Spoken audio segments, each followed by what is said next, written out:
Hi friends, this lecture is for BCS second year students and our new point in second unit, that is OSI reference model. Okay, now main reason to create OSI reference model is that when two devices connected with each other but placed at different place, then how can they communicate with each other? Okay, they goes through this 7 layer. Okay, if two devices are connected or communicating with each other, then these two devices are goes to these 7 layers. Okay, now we have learned this OSI reference model in last semester, that is how last semester yes last semester में हमने पढ़ा था. तर last semester मध्ये आपण बघितलं होतं की OSI रेफरन्स मॉडेल म्हणजे ऍक्च्युअली काय असतं, दोन डिव्हाइस जर वेगवेगळ्या ठिकाणी ठेवलेले, डिव्हाइस ए आणि डिव्हाइस बी, तर डिव्हाइस ए आणि डिव्हाइस बी जर दोन वेगवेगळ्या प्लेसवर ठेवलेले आहेत तर एकमेकांसोबत जर कम्युनिकेट करायचं असेल तर ते काय करू शकतात, डिफरंट प्रोटोकॉल्स वापरू शकतात. बरोबर आहे. इथं कुठला असणार आहे, ऍप्लिकेशन प्रोटोकॉल लेयर असणार आहे. इथे कुठला असणार आहे, प्रेझेंटेशन लेयर. बरोबर आहे. आता बघा आपण या ठिकाणी डिटेल मध्ये बघू. सगळ्यांनी लक्ष द्यायचं, डायग्राम कडे बघा आणि लक्ष द्या. OSI reference model stands for Open System Interconnection. OSI reference model stands for Open System Interconnection. Each of layer of OSI model handles a specific job and communicate with each layer. Okay, each layer of OSI models handles a specific job and communicate with each layer. Okay, next. OSI model helpful for troubleshooting the network problem. Okay, जर आपल्याला network मध्ये जे काही trouble shoot म्हणजे काय, identify करणे किंवा sort out करणे, एखादा प्रॉब्लेम जर ऑकर झाला कशामध्ये, नेटवर्क मध्ये, तर त्या एररला ट्रबल शूट कसं करायचं, कसं फाइंड आउट करायचं, याच्यासाठी सुद्धा आपण काय करू शकतो, OSI मॉडेलचा वापर करू शकतो. ठीक आहे. मग या 7 लेयर आहेत. 7 लेयर तुम्हाला लक्षात कशा ठेवायच्या मी तुम्हाला नंतर सांगणार आहे. 7 लेयर आता इकडे एक सगळ्यात आपण डिटेल मध्ये बघू. Application layer. आता सर्वात लेयर पहिली कुठली आहे बरं, ऍप्लिकेशन लेयर. आता application layer is layer that interact with data from the user, software application like web browsers, emails. Okay, applications layer मध्ये कुठले ऍप्लिकेशन तुमच्या मोबाईल मध्ये डिफरंट टाइपचे ऍप्लिकेशन्स असतात, ते काय करत असतात बरं, एखाद्या वेब ब्राउझरशी किंवा वेब सॉफ्टवेअर ऍप्लिकेशनशी काय करतात, इंटरॅक्ट करतात. बरोबर आहे. डेटाची काय करत असतात, देवाणघेवाण करत असतात. ईमेल आहे. बरोबर आहे. ईमेल साठी प्रोटोकॉल कुठला वापरतील बरं, आपण सिंपल SMTP नावाचा प्रोटोकॉल वापरणार आहे कम्युनिकेट करण्यासाठी. बरोबर आहे. Simple SMTP. ओके, त्याच्यानंतर रिक्वेस्ट आणि रिस्पॉन्स हा कन्सेप्ट ऍप्लिकेशन लेयर मध्ये होतो. त्याच्यानंतर सेकंड लेयर आहे प्रेझेंटेशन लेयर. प्रेझेंटेशन लेयर मध्ये काय होतं बघा, लक्ष द्या सगळ्यांनी. Presentation layer is responsible for translation, encryption and compression of data. Okay, presentation layer is responsible for translation, encryption and compression of data. आता बघा प्रेझेंटेशन लेयर काय करेल बरं, एन्क्रिप्शन, त्याच्यानंतर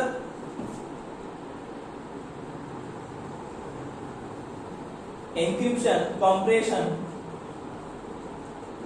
आणि ट्रान्सलेट. बरोबर आहे. ह्या 3 गोष्टी काऊन करायला बरं, OSI रेफरन्स मॉडेल मधलं सेकंड लेयर कुठला आहे, प्रेझेंटेशन लेयर. बरोबर आहे. तर प्रेझेंटेशन लेयर सर्वात अगोदर काय करते, एन्क्रिप्शन करते. एन्क्रिप्शन करणे म्हणजे काय करणे, सिंपल लँग्वेजचं कन्वर्जन कशामध्ये करणं, कोडेड फॉर्म मध्ये. Simple text get converted into coded text is called as encryption technique. Okay, why, due to security. आपला डेटा, आपला मेसेज आपण एन्क्रिप्ट करून जर पाठवला तर हॅकर, जो हॅकिंग करणार असतो का नाही, तो तुमचा मेसेज इझिली रीड करू शकतो का, हॅक जरी केला तरी नाही. बरोबर आहे. म्हणून एन्क्रिप्शन करून ते डेटा काय करू शकतात, ट्रान्सफर करतात. आणि कॉम्प्रेशन म्हणजे काय, डेटाला रिड्यूस करणं, डेटाची साईज किंवा तुमचा डेटाचा जो लार्ज असतो का नाही, large amount of data we can be reduce by using compression technique. Okay, त्याच्यानंतर ट्रान्सलेट. आता हे एन्क्रिप्ट केलं, एन्क्रिप्टला वाचणाऱ्याला एन्क्रिप्ट वाचता येईल का बरं, नाही. मग इथं काय करावं लागेल, याला ट्रान्सलेट करावं लागेल, डिक्रिप्ट करावं लागेल. म्हणजे काय, कोडेड फॉर्मचं कन्वर्जन इथे कशामध्ये करावं लागेल, सिंपल टेक्स्ट मध्ये. इथं काय केलं होतं एन्क्रिप्शन मध्ये सिंपल टेक्स्टचं कन्वर्जन कोडेड फॉर्म मध्ये, कारण का हॅक मेसेज होऊ नये म्हणून. हे सगळं कोणत्या लेअर मध्ये व्हायले बरं, प्रेझेंटेशन लेअर मध्ये व्हायले. Compression, encryption technique, translation techniques are happens in presentation layer. Okay, त्याच्यानंतर तिसरं लेअर आहे सेशन लेअर. ओके, सगळ्यांनी लक्ष द्या. Session layer is responsible for opening and closing communication between two devices. Okay, session layer कशासाठी responsible असतं, एखादं connection open करणं आणि क्लोज करणं. Okay, for communication. तुम्हाला जर कम्युनिकेशन करायचं असेल तर कम्युनिकेशन करण्यासाठी तुम्हाला काय करावं लागतं बरं, त्या ठिकाणी कनेक्शन क्रिएट करावं लागतं. ओके, कनेक्शन काय करावं लागते, ओपन करावं लागतं. आता मग कनेक्शन ओपन करणे आणि कनेक्शन क्लोज करणे याच्यामधला जो टाइम पिरियड असतो का नाही, बरोबर आहे, the time period between opening and closing the connection is called as what, session. The time period between open and closing the connection for communication is called as session. Okay, परत एकदा मराठीत सांगतोय. जेव्हा आपण कम्युनिकेशन करण्यासाठी दोन device मध्ये जर कम्युनिकेशन घडवून आणायचं असेल आणि तुम्हाला मग कम्युनिकेशन घडवायचं असेल तर अगोदर काय करावं लागेल, कनेक्शन ओपन करावं लागेल आणि कम्युनिकेशन झालं की नंतर काय करावं लागेल, क्लोज करावं लागेल. बरोबर आहे. मग ओपन करणे आणि क्लोज करणे या दोघांमधला जो टाइम पिरियड असतो का नाही, त्याला काय म्हणायचं आपल्याला या ठिकाणी, सेशन लेअर म्हणायचं. ओके, किंवा सेशन म्हणायचं. अंडरस्टँडिंग. ओके, त्याच्यानंतर ट्रान्सपोर्ट लेअर. बघा, transport layer is responsible for flow control and error control. Okay, transport layer is responsible for error control and flow control of data. बरोबर आहे. आता इकडे लक्ष द्यायचं सगळ्यांनी. ट्रान्सपोर्ट लेअर मध्ये काय केले जाते, ट्रान्सपोर्ट लेअर मध्ये डेटा तुमचा ट्रान्सपोर्ट केला जातो. बरोबर आहे. डेटा कुठे काय करायला बरं, ट्रान्सपोर्ट करायला. आता डेटा ट्रान्सपोर्ट तर करायला, परत काय करायला ते एरर कंट्रोल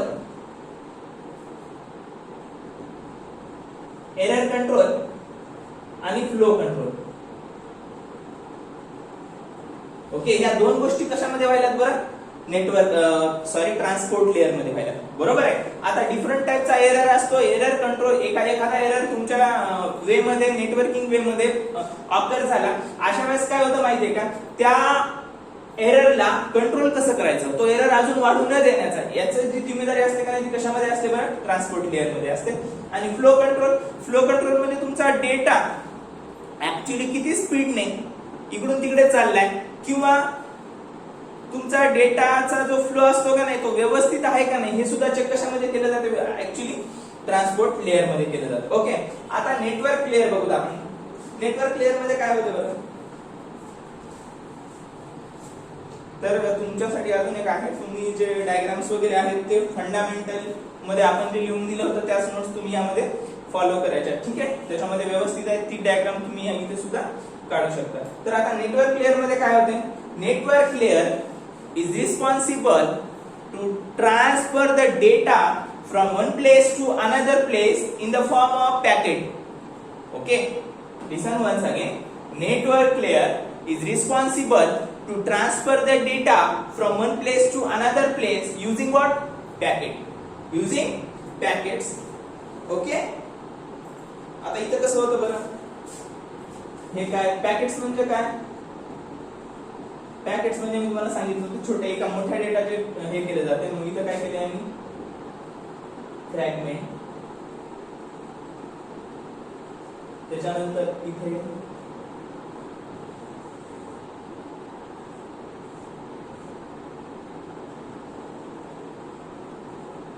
हे कशात व्हायले बरं, नेटवर्क लेअर, ट्रान्सपोर्ट, आणि इकडे काय बरं,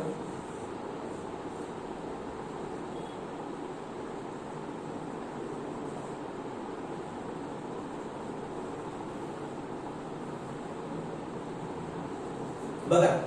नेटवर्क लेअर मध्ये काय होते बरं, data. Network layer is responsible to transport the data from one place to another place. बरोबर आहे. आता हे एक प्लेस आहे आणि हे एक प्लेस आहे. यांनी डेटाला ट्रान्सफर करत असताना डेटाचं काय केले बरं, सर्वात अगोदर फ्रॅगमेंटेशन केले. फ्रॅगमेंटेशन केले म्हणजे काय केले, तुकडे केले, छोटे छोटे तुकडे केले आणि त्या तुकड्यांना काय केले, एक आता हा तुकडा घेतील इथे नेतील, हा तुकडा घेतील इथे नेतील, बरोबर आहे. मग एक तुकडा इथे काय केलं आणि असेंबल केला, एकत्रित जोडलाय. हा डेटा ऍक्च्युअली असा होता, पण पाठवताना यांनी काय केलं, याला फ्रॅगमेंट करून पाठवलं. काय केलंय, फ्रॅगमेंट करून पाठवले. ओके, म्हणजे पूर्ण डेटा पण लॉस होणार नाही, तेवढाच एखाद्या वेळेस तसं झालं तर तेवढा तो पार्ट आहे तेवढाच लॉस होईल, बरोबर आहे. नेटवर्क लेअर मध्ये फ्रॅगमेंट केलं, फ्रॅगमेंट केल्याच्या नंतर ट्रान्सपोर्ट थ्रू म्हणजे काय, पॅकेट आहे, या पॅकेटने डेटा इकडे ट्रान्सफर केला आणि नंतर असेंबल केला डेटा. ओके, परत एकदा सांगतोय, network layer is responsible to transfer the data from one place to another place using packet. Okay, next आहे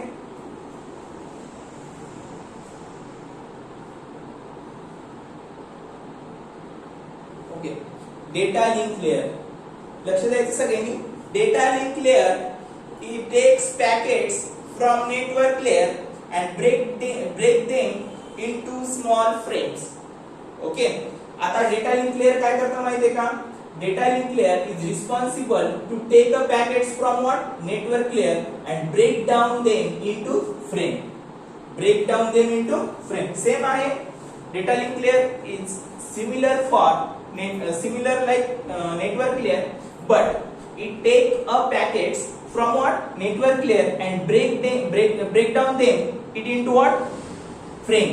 बरोबर आहे. आता इथं काय डायरेक्टली आणि पॅकेट हे काय केलंय, डेटा ट्रान्सफर केलाय, पण इथं डेटा लिंक लेअर मध्ये काय केलं जातं, हे पॅकेट एका फ्रेम मध्ये ऍड केलं जातं, बरोबर आहे. ही एक फ्रेम आहे. आपण पत्र वगैरे एखाद्याला पाठवत होतो गुरुच्या काळी, तर ती कशामध्ये, एका फ्रेम मध्ये टाकून आपण ते पत्र किंवा लेटर एकमेकांना पाठवत होतो, कुणाला तरी ज्याला नंतर पाठवायचं, बरोबर आहे.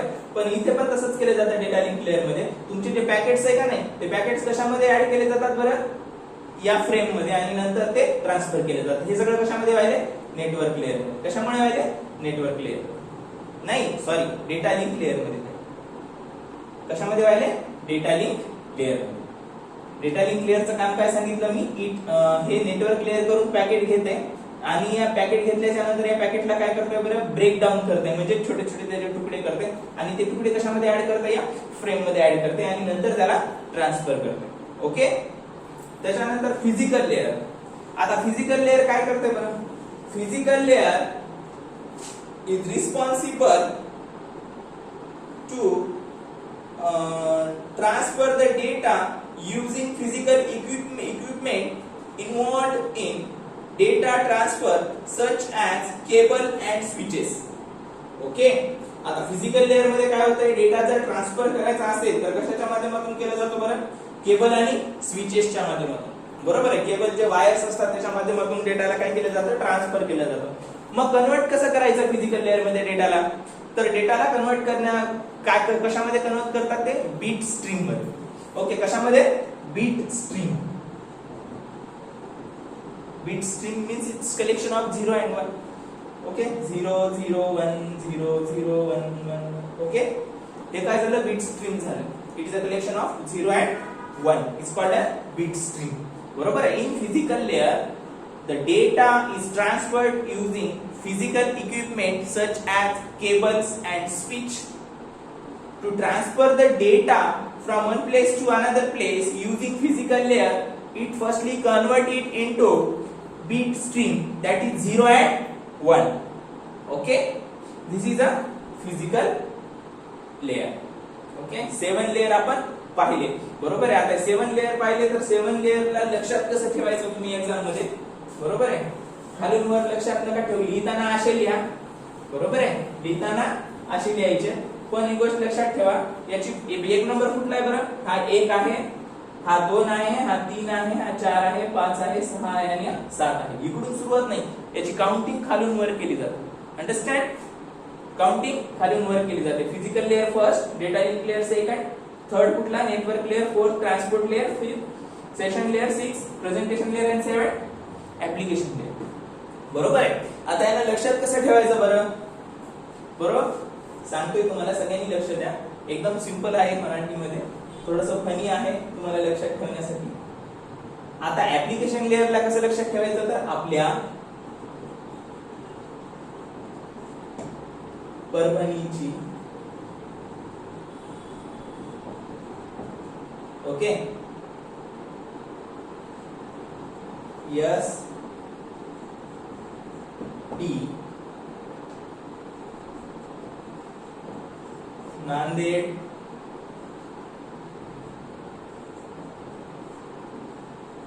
डेपोला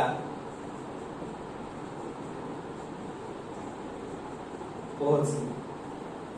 बरोबर आहे. आपल्या परभणीची एसटी नांदेड डेपोला पोहोचली. अंडरस्टँडिंग?